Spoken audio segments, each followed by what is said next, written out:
11일 동안 온 나라를 들끓게 했던 비상계엄 사건이 대통령 탄핵 소추안이 국회를 통과하면서 일단락되었습니다. 국민 대부분은 대통령의 비상계엄 선포는 통치행위가 아니고 내란이기 때문에 탄핵해야 한다고 했습니다. 단 2시간 만에 국회는 비상계엄령을 해제시켰고 11일 만에 대통령도 탄핵의 절차에 들어갔습니다. 국회에서 탄핵 가결이 이루어지는 순간 국회 앞에 모였던 200만 시민이 함성을 질렀고 중계를 보는 시민들도 소리를 치며 손뼉을 쳤습니다. 하지만 이것으로 새 나라가 열린 것은 아닙니다. 이것은 한 정치 세력과 정치인의 몰락에 불과합니다. 새 나라는 이런 것으로만 열리지 않습니다. 그럼 어떻게 해야 새 나라가 열리는지 살펴보도록 하겠습니다. 첫째로 두 귀가 울리는 심판이 있어야 합니다. 11절 12절입니다. 여호와께서 사무엘에게 이르시되 보라 내가 이스라엘 중에 한 일을 행하리니 그것을 듣는 자마다 두 귀가 울리리라. 내가 엘리의 집에 대하여 말한 것을 처음부터 끝까지 그날에 그에게 다 이루리라. 하나님이 사무엘에게 주는 첫 번째 계시는 듣는 자마다 귀가 울린다고 합니다. 심판의 내용이 너무 충격적이기 때문에 듣는 사람의 두 귀가 울린다는 말이죠. 하나님은 열왕기하 21장 12절에 말씀하시기를 그러므로 이스라엘의 하나님 여호와가 말하노니 내가 이제 예루살렘과 유다에 재앙을 내리리니 듣는 자마다 두 귀가 울리리라. 어떤 상황이냐면 유다에 20명의 왕이 있었는데 그 가운데 가장 악한 왕이라고 인정받는 왕이 므낫세입니다. 므낫세는 54년 동안 유다를 다스렸는데 이 므낫세 때문에 유다가 멸망했다고 말할 만큼 가장 악독한 왕이었습니다. 이 므낫세가 저지른 가증한 일과 악을 심판하실 때 하나님께서 하신 말씀입니다. 하나님은 사무엘에게 처음으로 주신 말씀은 존경하는 영적 지도자 엘리 가문의 심판에 관한 것입니다. 내가 가장 존경하고 내가 아버지로 모시던 사람의 몰락을 선포하는 메시지라는 사실입니다. 존경받는 목회자의 은밀한 죄가 폭로되고 그에 합당한 심판이 임할 때 새 나라가 열린다고 합니다. 어떻게 생각하면 너무나도 가혹한 일 아니겠습니까? 그냥 좋은 게 좋은 것 아닌가? 그냥 죄를 덮어두고 넘어가면 좋은 게 아닌가? 대통령은 통치 행위를 한답시고 죄를 짓고 20년, 30년 형을 받고 감옥에 있는 사람을 풀어줍니다. 그것이 여야의 통합의 정치라고 합니다. 사법부가 분명하게 20년, 30년 형을 선고했는데 하루아침에 자신의 정치적인 입장을 위해서 그것을 사면해 주는 것이 과연 옳은 것일까요? 성경은 두 귀가 울리는 심판, 자기가 아버지로 모시는 사람일지라도 그 심판을 선포해야 한다고 말합니다. 우리는 그런 것은 혼란만 가중하고 교회에 대한 사회 불신만 일으킨다고 담임 목사의 어떤 죄도 들추내지 않고 그냥 가만히 묻어두는 것만이 상책이라고 말합니다. 하지만 하나님은 새 나라를 열기 위해서는 그런 것 가지고는 안 통한다고 말합니다. 그래서 하나님은 새 나라를 열기 위해서 우선 사무엘을 준비시켰다는 겁니다. 그 사무엘에게 전임 목회자의 죄악을 낱낱이 심판하라고 말씀하고 있는 것이죠.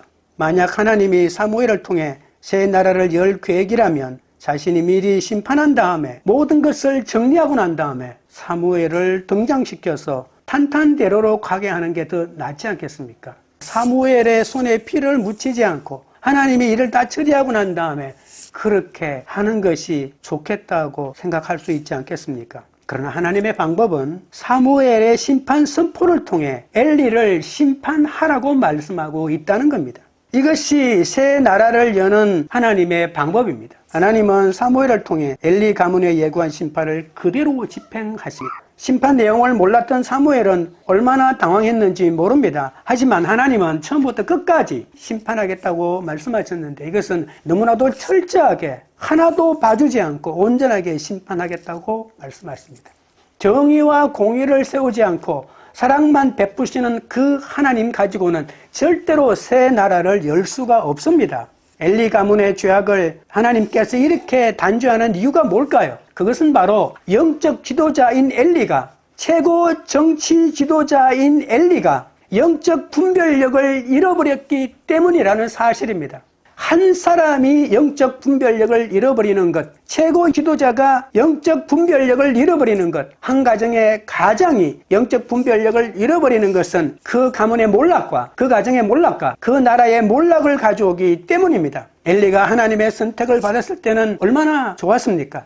그런데 시간이 흐르면서 초심을 잃어버리고 말았습니다. 엘리 한 사람의 잘못으로 나라가 기울고 신앙 공동체가 망하고 가정이 무너졌다는 사실입니다. 13절부터 14절입니다. 내가 그의 집을 영원토록 심판하겠다고 그에게 말한 것은 그가 아는 죄악 때문이니 이는 그가 자기의 아들들이 저주를 자청하되 금하지 아니하였음이니라. 그러므로 내가 엘리의 집에 대하여 맹세하기를 엘리 집의 죄악은 제물로나 예물로나 영원히 속죄함을 받지 못하리라 하였노라 하셨더라. 엘리는 아들들의 죄악을 알고 있었는데 막지 못했습니다. 그것은 영적 태만이라고 말씀했죠. 저주를 자청하는 죄를 저지르는 것을 알았으면서도 막지 않았다는 말입니다. 저주를 자청하되라고 하는 말은 히브리어로 머칼림이라고 하는 말인데 가볍게 만든다는 겁니다. 하나님의 권위와 말씀의 권위를 가볍게 만들어버립니다. 이것 말씀 어기는 것 아니야. 괜찮아. 아무것도 아니야. 한 번은 괜찮아. 다른 사람 모르면 괜찮아. 하나님께서 우리에게 주신 말씀을 모든 것을 가볍게 만들어버리고 권위와 위신과 존중을 감소시키는 말을 하고 행동을 한다는 뜻입니다. 성전 제물을 도둑질했습니다. 성전에 일하는 여인과 동침하였습니다. 단순한 도둑질과 간음이 아니지 않습니까? 하나님을 저주하는 죄악 아닙니까? 아들들의 죄악은 아버지에게 책임이 있기 때문에 엘리 가문 전체가 하나님을 저주한 사건이라고 하나님은 판단하신 겁니다. 가문 전체가 하나님을 저주했는데 어찌 그 가문이 용서를 받겠습니까? 그 가문이 일개 평민의 가문이 아니고 최고 영적 지도자의 가문이고 모든 죄를 하나님에게 알리는 그런 역할을 하고 있다는 말입니다. 그러니 이런 죄악은 어떤 제사로도 영원히 속죄를 받을 수 없습니다.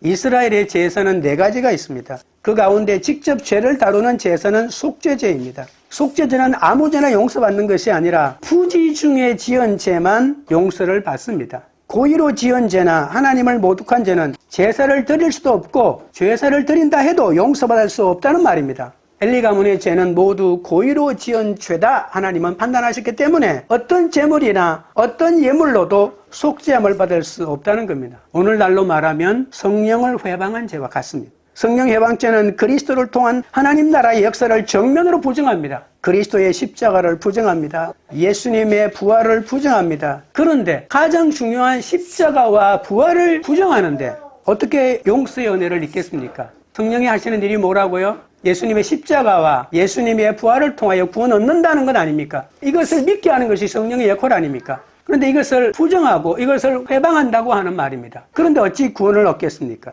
성전에서 제물과 여인들을 범한 사건은 하나님의 임재와 역사를 부정한 사건입니다. 하나님은 엘리 가문을 심판하실 때 맹세하신다고 말씀합니다.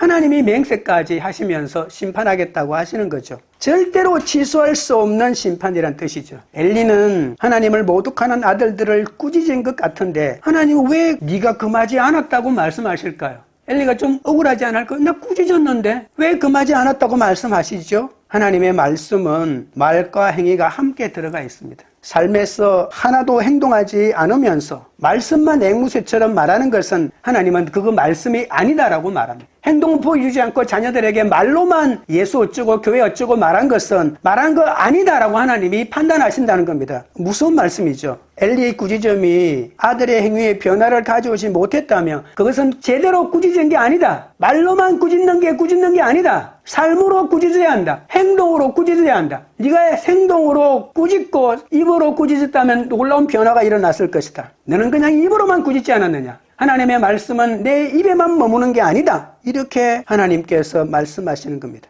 엘리는 평소에 자녀 훈육을 게을리했기에 아버지의 꾸지람은 아무 효과가 없었습니다. 평소에 사랑과 신학으로 훈육했다면 아버지의 궁계에 옷을 찢는 회개로 순종하지 않았을까요? 이처럼 말과 행동이 일치하지 않는 부모의 삶은 자녀애가 아무렇게나 살아라. 입으로 살면 되는 게 아닌가 이런 오해를 불러일으킨다는 말입니다. 엘리의 아들들은 아버지의 꾸지람을 들으면서 자기나 잘하지 이렇게 속으로 말했을 겁니다. 내 말에 능력이 있으려면 내 말이 인격과 삶으로 뒷받침되어야 합니다.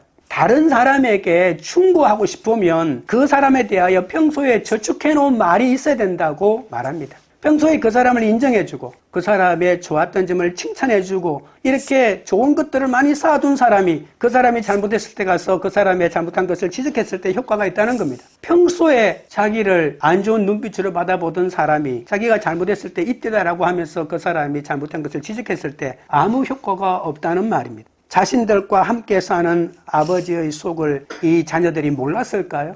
모를 리가 없겠죠. 두기가 울리는 심판은 나를 죽이려는 심판이 아니고 다시 회복시키려는 은혜입니다. 두기가 울리는 심판은 회개의 기회이기 때문입니다. 그러나 아무에게나 회개의 기회로 다가오지는 않습니다. 말씀을 미리 받은 그 한 사람이 입으로가 아니라 삶으로 먼저 하나님의 말씀의 꾸지람을 해 주었더라면 그 두기가 울리는 심판을 맞이했을 때 회개하고 주께로 돌아왔을 것입니다. 지금 내 상황이 두기가 울리는 심판 같습니까? 그러나 그 속에서 참 회개로 주님께 돌아가는 길이 있다는 것을 명심하십시오. 그래야만 내 가정이, 내 나라가 새로운 하나님의 입는 은혜로 들어갈 수 있을 것입니다. 둘째로 자세히 전하고 숨기지 말아야 합니다. 15절입니다. 사무엘이 아침까지 누웠다가 여호와의 집의 문을 열었으나 그 이상을 엘리에게 알게 하기를 두려워하더니 사무엘이 하나님께 들은 첫 예언은 너무나 가혹한 말씀이죠. 사무엘은 아침까지 누웠다가 겨우 일어나 문을 열었습니다. 보통 하나님을 만나면 성경에 나오는 인물은 아침 일찍이 일어난다고 이렇게 표현합니다. 그러나 사무엘은 아침까지 누워 있습니다. 지난밤 스승 엘리에게 관한 엄청난 심판의 말씀을 듣고 한숨도 잘 수가 없었고 이 말씀을 듣느라고 몇 번을 깼는지 모릅니다. 그리고 그 이상을 엘리에게 알게 하기가 얼마나 두려웠는지 모릅니다. 이 사실을 스승에게 말해야 할지 숨겨야 할지 스승에 대한 존경심과 말씀의 준엄함 사이에서 얼마나 망설였는지 모릅니다. 그러다가 잠을 제대로 못 잔 것이죠. 하지만 이 심판은 엘리 가문에게는 비극이지만 백성들에게는 기쁜 소식 아니겠습니까? 인간에게 집중하면 그의 몰락은 아쉽고 불쌍하고 좋은 게 좋다고 생각할 수 있겠지만 그러나 이스라엘 백성에게는 한 나라에 대하여는 그 사람의 몰락이 얼마나 기쁜 소식인지 모릅니다. 이스라엘 백성은 타락한 제사장 때문에 말씀과 이상이 막혀 얼마나 힘들게 살았습니까? 한 나라의 지도자가 홍군이거나 폭군이면 온 나라의 백성이 고통을 받습니다.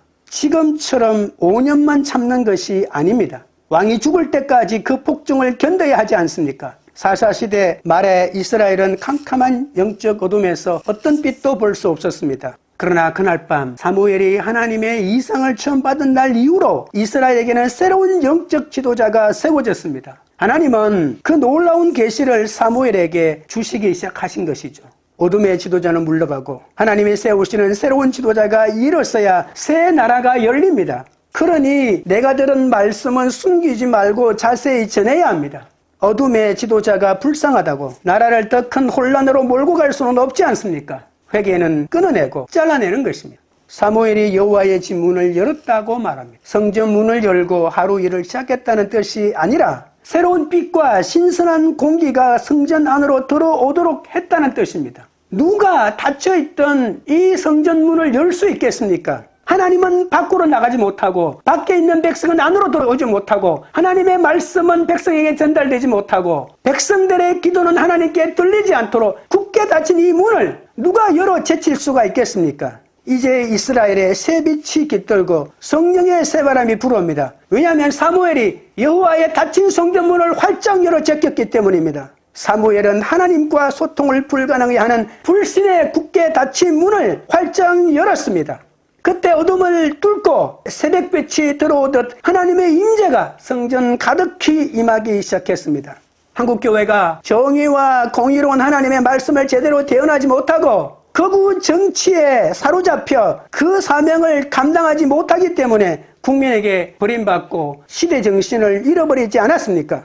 누구의 눈치도 보지 말고 하나님이 주신 말씀으로 잠자는 이 시대를 깨우고 굳게 닫힌 불신의 문을 열어야만 합니다. 얼렁뚱땅 회개하자, 얼렁뚱땅 기도하자 이 말만 해서는 어떤 문도 열리지 않습니다. 자신의 목회직을 세워주기 위해서 교회가 있는 것도 아닙니다. 자신의 노후를 보장하기 위한 원로 목사직을 만들어주기 위해서 교회가 있는 거 아니지 않습니까? 사람들이 들어야 할 말씀을 전하지 못하고 좋은 것이 좋다는 메시지만 전하는 교회에 어찌 소통이 있겠습니까? 젊은이들 예수 믿는 비율이 5%도 안 됩니다. 대학생들, 군인들, 이 땅의 젊은이들은 교회를 외면합니다. 누가 자처한 말입니까? 나이 든 사람만 가득 찹니다. 다음 세대에 대한 어떤 비전이 있습니까? 이스라엘은 말씀이 맡겼던 어둠의 시대가 물러가고 거룩한 영적인 각성이 일어나기 시작했습니다. 사무엘이 문을 열어 제쳤기 때문입니다. 자세히 말하고 숨기지 않았기 때문입니다. 이 땅의 목회자들이 이런 역할을 감당할 때 이 땅에도 새로운 영적 각성이 일어날 것입니다.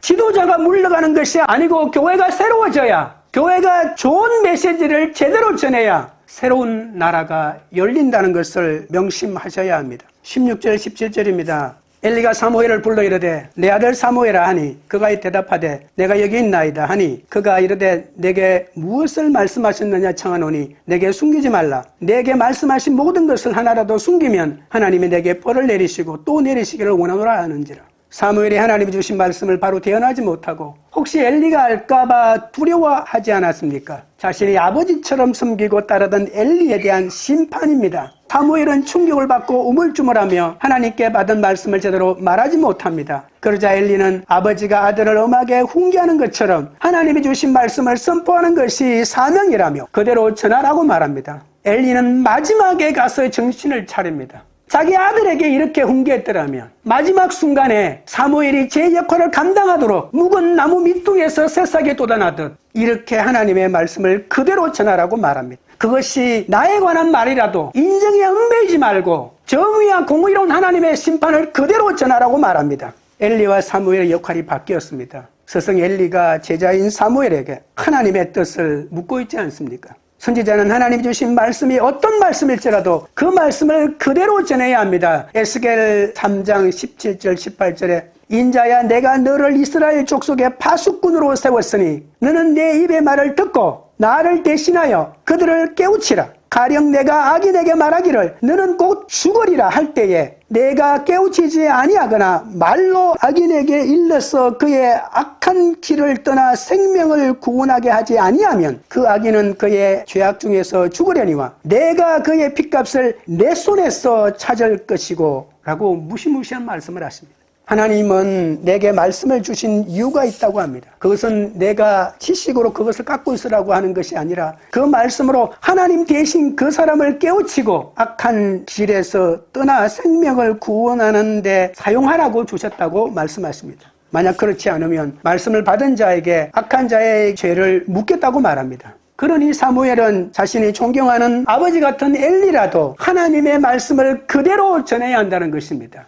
18절입니다. 사무엘이 그것을 그에게 자세히 말하고 조금 더 숨기지 아니하니 그가 이르되 이는 여호와이시니 선하신 대로 하실 것이니라 하니라. 하나님의 말씀을 하나라도 숨기면 벌을 받는다고 엄포를 놓자 사무엘은 받은 말씀을 그대로 전합니다.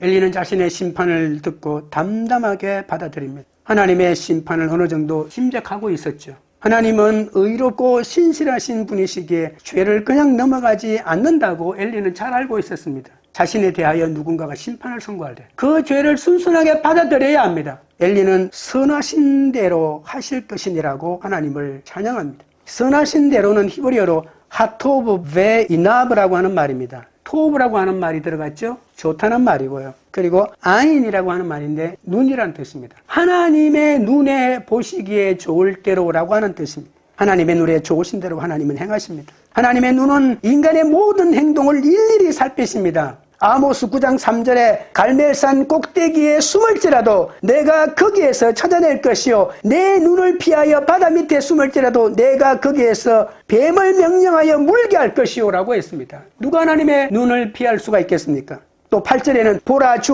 여호와의 눈이 범죄한 나라를 주목하노니 내가 그것을 지면에서 멸하리라. 그러나 야곱의 집은 온전히 멸하지는 아니하니라. 여호와의 말씀이니라.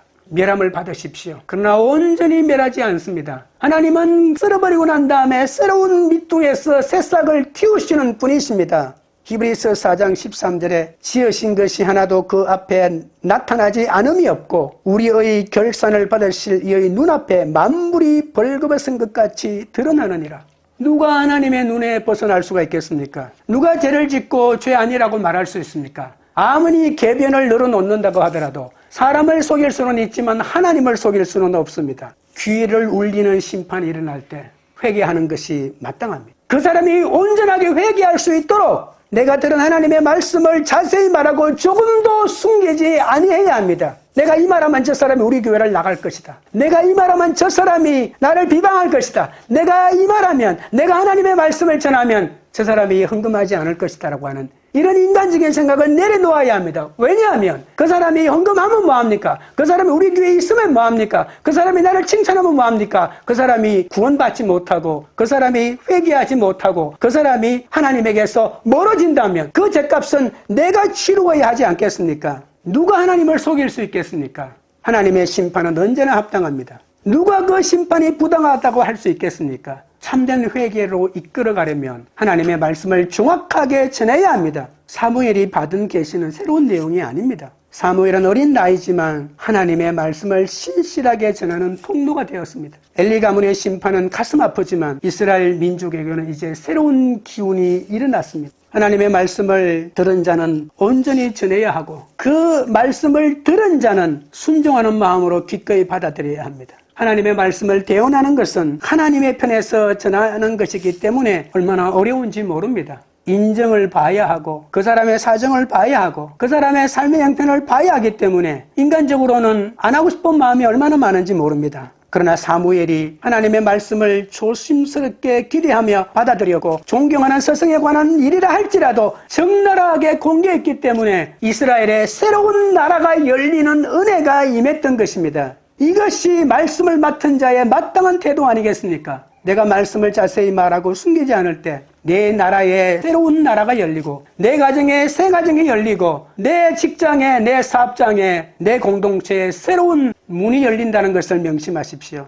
셋째로 말씀이 땅에 떨어지지 않는 삶을 살아야 합니다. 19절입니다. 사무엘이 자라매 여호와께서 그와 함께 계셔서 그의 말이 하나도 땅에 떨어지지 않게 하시니 사무엘은 성전에서 처음으로 하나님의 말씀을 온전히 대언한 후로 영적으로 엄청나게 성장합니다. 사무엘은 이제 시대를 향하신 하나님의 뜻을 전하는 선지자로 자리매김합니다. 사무엘의 영적 성장 속도가 어떻게 이렇게 빠를까요? 하나님이 함께 하셨고 그 하나님이 함께 하시는 그 은혜를 힘입어 날마다 하나님의 말씀에 순종했기 때문입니다. 하나님은 사무엘의 설교 속에서만 역사하셨을까요? 그런 사람이 있습니다. 너무나도 설교가 탁월하다고, 얼마나 설교가 위대한지 설교할 때 불이 떨어지는 것 같다고, 병자가 낫고 기적이 일어나는 것 같다고. 그러나 하나님은 사무엘의 모든 삶 속에서 역사하셨습니다. 사무엘은 입으로만 말씀을 전하지 않고 삶으로 하나님의 말씀을 보여주었습니다. 하나님은 사무엘이 잉태된 순간부터 어머니 밑에서 엘리 밑에서 이제 한 사람의 당당한 선지자 사역을 하기까지 그의 사역은 조금도 빈틈이 없었고 하나님이 손대지 않는 영역이 없었습니다. 그 증거가 무엇일까요? 그것은 사무엘이 선포하는 하나님의 말씀이 하나도 땅에 떨어지지 않게 성취되었다라고 하는 말 아니겠습니까? 그의 말이 땅에 떨어지지 않았다고 하는 것은 하나님의 말씀을 대언했는데 이루어지지 않는 것이 하나도 없었다는 말 아니겠습니까? 이순신 장군은 임진왜란 때 해전에서 모두 승리를 거두었습니다. 한 번도 지지 않았습니다. 운이 좋았을까요? 얼마나 철저하게 전투를 준비했는지 모릅니다. 이길 수밖에 없는 전쟁을 만들어 놓고 그 싸움에 들어가서 이겼던 것입니다. 여러분, 사무엘은 이길 수밖에 없는, 이루어질 수밖에 없는 하나님의 말씀의 성취를 바라고 하나님에게 얼마나 기도했고 하나님의 말씀을 있는 그대로 선포했고 하나님을 신뢰했고 하나님의 말씀에 순종했는지 모릅니다. 하나님이 보내신 선지자로 인정받으려면 그가 한 말이 모두 성취되어야 합니다. 사람들이 듣기 좋은 말만 하다가는 금방 가짜라는 것이 들통납니다. 무조건 대학 가냐면 간다 하고 취업하냐면 취업한다고 얘기하고 무조건 좋은 것만 얘기합니다. 모든 사람에게 좋은 것만 얘기합니다. 사무엘의 사역을 경험한 사람들은 사무엘이 정말 하나님이 세웠다고 그 권위를 인정하고 신뢰할 수밖에 없었던 것이죠. 하나님의 말씀만 전하는 선지자를 누가 우습게 알겠습니까? 선지자의 성공은 사람의 인기도 아니고 권력자의 인정도 아니고 임금이 임명하면 나라에서 주는 돈을 받고 공무원으로 채용되어 성전 선지자가 될 수가 있었습니다. 참 하나님이 보내신 선지자는 오직 하나님이 나에게 말씀을 주셨다는 그 권위 하나로 하나님의 말씀을 전하는 것이 바로 선지자의 삶입니다. 하나님의 종이란 흙을만 가지고 사람의 종으로 살아가는 자들이 얼마나 많습니까? 그가 유명한 이유는 연예인이 인기를 얻는 것과 비슷합니다. 하나님의 종은 하나님이 열어가신 영적 권세로 하나님의 말씀을 온전히 대언하고 그것이 성취하는 것으로 평가되어야 할 것입니다. 20절 21절입니다. 단에서부터 부엘세바까지의 온 이스라엘이 사무엘은 여호와의 선지자로 세우심을 입은 줄을 알았더라. 여호와께서 실로에서 다시 나타나시되 여호와께서 실로에서 여호와의 말씀으로 사무엘에게 자기를 나타내시니라. 이스라엘의 북쪽 끝인 단에서 남쪽 끝인 부엘세바까지 온 이스라엘이 사무엘이 하나님의 선지자라고 인정한다고 합니다. 사사시대 이스라엘 지도자는 대부분 나라의 작은 지역에서만 권한을 가지고 사법권을 행사했습니다. 그런데 특이하게 사무엘만은 달랐다고 말합니다. 사무엘의 예언 사역은 전국에서 모르는 사람이 없었습니다. 하나님은 실로 성소를 중심으로 숨기던 사무엘에게 말씀으로 당신 자신을 계속해서 나타내셨다고 합니다. 사무엘은 그곳에서 열정적으로 하나님의 말씀을 선포하여 백성들을 말씀대로 살도록 독려했죠. 수많은 이스라엘 백성들이 사무엘의 명성을 듣고 실로로 몰려들기 시작했습니다. 선지자 모세처럼 이제 사무엘도 철저한 검증을 거쳐 국가 선지자로 세워졌다고 볼 수가 있는 것이죠. 모세 이후로 나라를 대변할 만한 선지자는 없었습니다. 그런데 사무엘이 이제 그 반열 속으로 들어간 것입니다. 복음을 전한다는 이유로 자신도 살지 못하는 말씀을 마구잡이로 전해서는 안 됩니다. 말씀이 땅에 떨어지지 않는 삶을 살기 위해서는 날마다 하나님과 동행하며 하나님의 은혜를 구해야 하지 않겠습니까? 하나님의 말씀이 나의 삶을 통해 나타날 수 있도록, 하나님의 삶이 내 삶을 통해서 능력을 발휘할 수 있도록 내가 받은 달란트만큼, 내가 아는 지식만큼, 내가 말할 수 있는 진실의 한계만큼 하나님은 능력이 무한하지만 내가 가지고 있는 신실함, 내가 가지고 있는 정직함, 내가 가지고 있는 기도만큼만 나타나는데 그것이 바로 나의 달란트 아니겠습니까? 각자에게 주신 달란트대로 하나님의 말씀을 대언하고 사람을 살리는 여러분 되시기 바랍니다. 말씀을 맺겠습니다. 새 나라의 문을 열려면 두 귀를 울리는 심판이 있어야 합니다. 두 귀가 울리는 심판은 나를 죽이려는 심판이 아니고 회개를 통해 다시 회복하시려는 하나님의 은혜입니다. 심판 속에서도 참 회개로 주님께 돌아가면 새 나라가 열립니다. 새 나라의 문을 열려면 자세히 전하고 숨기지 말아야 합니다. 누구의 눈치도 보지 말고 하나님이 주신 말씀으로 잠자는 시대를 깨우고 굳게 닫힌 불신의 문을 열어야 합니다. 하나님의 주신 말씀으로 사람을 깨우치고 악한 자가 악한 길을 떠나 생명을 구원할 수 있도록 그를 도와야 할 것입니다. 새 나라의 문을 열려면 말씀이 땅에 떨어지지 않는 삶을 살아야 합니다. 사무엘은 입으로만 말씀을 전하지 않고 삶으로 말씀을 보여주었습니다. 하나님이 보내신 선지자는 하나님의 말씀을 성취하는 자입니다. 말씀이 땅에 떨어지지 않는 삶을 살기 위해 날마다 하나님과 동행하며 하나님의 은혜를 구하여 하나님의 말씀이 여러분 각자의 삶을 통하여 드러나게 하시기를 주님의 이름으로 축원드립니다. 찬양드리고 기도하겠습니다.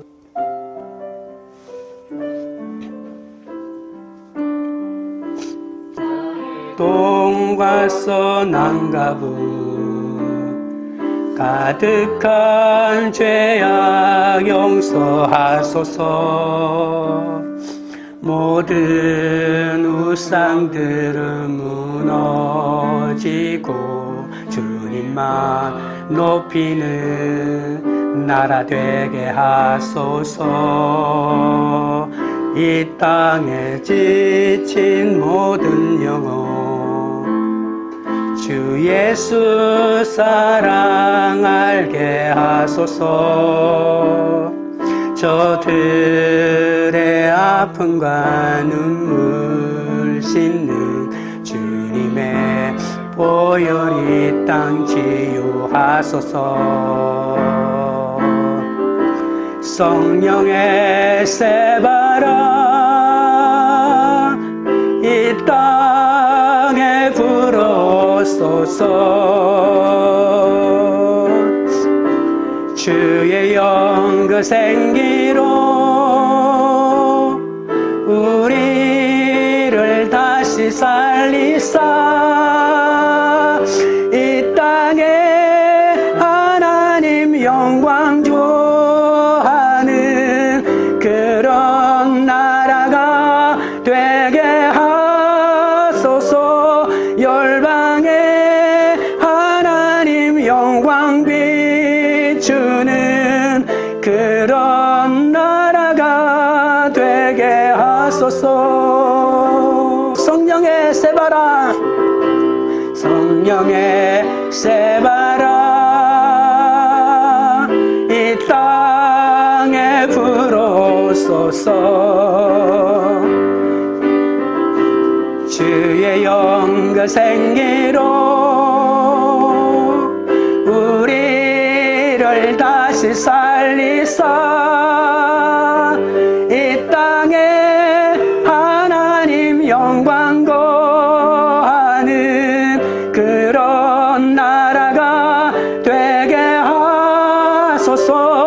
열방에 하나님 영광 비추는 그런 나라가 되게 하소서.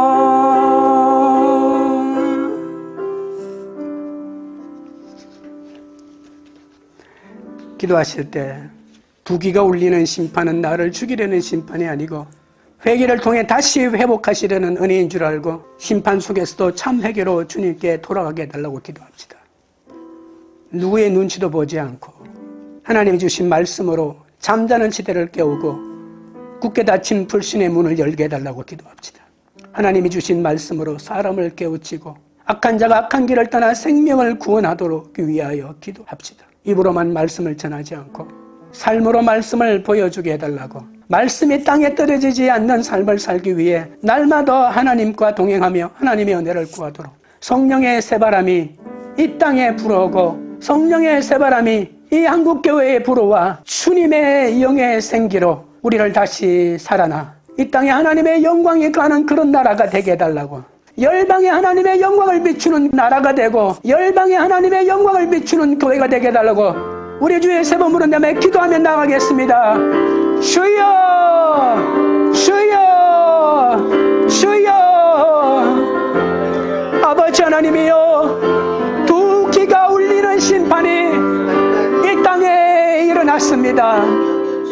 하나님이여, 아버지 하나님이여, 두 귀가 울리는 심판이 이 땅에 마침내 일어나고 말았습니다. 아버지 하나님이여, 어찌하여 이 나라가 이렇게 되었습니까? 어찌하여 이 나라가 이렇게 땅바닥에 주저앉고 아버지 이렇게 하나님이여 세계의 웃음거리가 되었습니까? 아버지 하나님이여, 역사하여 주옵소서. 그러나 두 귀가 울리는 이 심판이 이 땅에 일어난 것은 우리를 죽이려는 심판이 아니고 회개를 통하여 다시 회복하여 하나님께로 이끌기 위한 하나님의 은혜인 줄 믿사오니 아버지 하나님이 우리가 회개합니다. 아버지 하나님이여, 불쌍히 여겨주시고 이 땅에 다시 하나님의 은혜가 임하게 하여 주시옵소서. 누구의 눈치도 보지 않고 하나님이 주신 말씀으로 잠자는 시대를 깨우는 한국교회가 되게 하여 주시옵소서. 그리하여 굳게 닫힌 불신의 문을 열게 하여 주옵소서. 정치권에 아버지 하나님의 양면을 두고 정치권에 아버지 하나님이여 말씀의 은혜를 아버지 하나님이여 내바치는 어리석은 행동을 하지 않게 하여 주옵소서. 오직 말씀에 근거하여 하나님의 정의와 하나님의 공의를 온전하게 선포하는 교회가 되게 하여 주옵소서. 한국교회가 누구의 눈치도 보지 않고 시대를 깨우는 말씀을 온전히 전할 때 굳게 닫힌 불신의 문이 열리고 하나님의 성전의 문이 열려 온전한 하나님의 말씀이 아버지 하나님의 백성들의 귓가를 때릴 것입니다. 거룩하신 하나님 우리 아버지여, 입으로만 말씀을 전하지 않고 우리 모두 삶으로 하나님의 말씀을 보여주도록 은혜를 더하여 주옵소서. 하나님의 말씀이 땅에 떨어지지 않는 삶을 살아가도록 하나님 우리와 동행하여 주시옵소서. 거룩하신 하나님 아버지여, 두 귀가 울리는 심판의 사건을 만날 때마다 회개의 기회로 삼지 못하고 하나님을 원망하며 문제를 해결하려고 사람을 의지한 것을 용서하여 주옵소서. 어떤 심판을 당해도 그 심판 속에서 참된 회개로 주님께 돌아갈 수 있도록 인도하여 주옵소서. 누구의 눈치도 보지 말고 하나님이 주신 말씀으로 잠자는 시대를 깨우기를 원합니다. 굳게 닫힌 불신의 문을 열기를 원합니다. 하나님의 주신 말씀으로 사람을 깨우치고 악한 자가 악한 길을 떠나 생명을 구원의 길로 들어설 수 있도록 주여 우리를 사용하여 주시옵소서. 이 한국교회를 사용하여 주시옵소서. 이제 정치권에 기웃거리는 어리석은 짓을 멈추게 하여 주시고 오직 하나님의 말씀에 서서 하나님의 정의와 하나님의 공의를 선포하여 말씀에 어긋난 것들을 행하는 정치 사건마다 준엄한 하나님의 심판을 선포하는 하나님의 말씀을 전하는 교회가 되게 하여 주옵소서. 사무엘은 입으로만 말씀을 전하지 않고 삶으로 말씀을 보여주었기 때문에 온 백성에게 하나님의 참 선지자로 인정받았습니다. 누가 교회가 하나님이 보낸 선지자라고 인정하고 있습니까? 어느 목회자를 아버지 하나님이 보낸 선지자로 사람들이 인정하고 있습니까? 아버지 하나님이여, 하나님의 말씀을 입으로만 전했기 때문에, 듣기 좋아하는 사람들에게만 전했기 때문에 이 땅에 어떤 누구도 어떤 위기가 닥치고 두기가 울리는 심판의 사건이 나타나도 어떤 것도 교회에 기대하지 않고 있지 않습니까? 하나님이 보내신 선지자로 말씀이 땅에 떨어지지 않는 삶이 있기 위하여 날마다 하나님과 동행하며 하나님의 은혜를 구하게 하여 주시옵소서. 하나님의 말씀을 세상 누구의 눈치도 보지 않고 온전히 그대로 전하는 삶을 살게 하여 주옵소서. 우리 각자의 삶을 통해 하나님의 말씀이 나타나는 은혜를 허락하여 주시옵소서. 광교리들 교회가 두기를 울리는 심판에서 참 내게로 죽게 나아가 사명을 회복하며 내게 주신 말씀을 자세히 전하고 숨기지 않아 새 나라의 문을 여는 공동체가 되기 원합니다. 말씀이 땅에 떨어지지 않는 삶을 살기 위하여 이 땅과 열방을 주님께로 인도하기 위하여 내게 주신 말씀을 온전히 선포하며 하나님의 뜻대로 날마다 성장하는 교회가 되기를 원하오니 주여 우리를 인도하여 주시옵소서. 예수님의 이름으로 기도드리옵나이다. 아멘.